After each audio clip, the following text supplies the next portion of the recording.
దొనకొండ మండలంలోని దొండపాడు, పెద్దన్నపాలెం, అరవల్లిపాడు, వద్దిపాడు, పడమటి వెంకటాపురం గ్రామాల్లో ప్రస్తుతం కురుస్తున్న భారీ వర్షాల నేపథ్యంలో మండల వ్యవసాయ అధికారి వి బాలకృష్ణ నాయక్ రైతుల పంటలను పరిశీలించారు.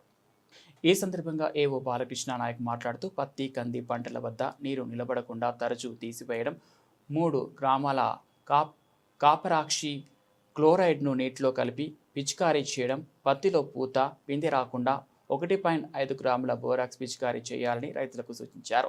అధిక తేమ నివారించడానికి 19:19:19 లేదా 17:17:17 సూత్రాలైన ఫర్టిలైజర్ ద్రావణం, పొటాషియం నైట్రేట్ లేదా 2% యూరియా ద్రావణాన్ని పిచికారీ చేయడం ద్వారా పంటలను కాపాడి అధిక తేమ వల్ల వచ్చే నష్టం నివారించవచ్చునని సూచించారు.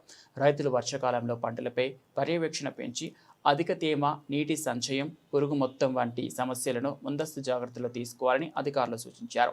కార్యక్రమంలో వ్యవసాయ విస్తరణ అధికారి ఎస్ వెంకట్రావు, గ్రామ వ్యవసాయ సహాయకులు ధనరాజ్, లక్ష్మణరావు, సురేంద్రరావు, విన్ని బాబు, కమల, గ్రామ రైతులు పాల్గొన్నారు.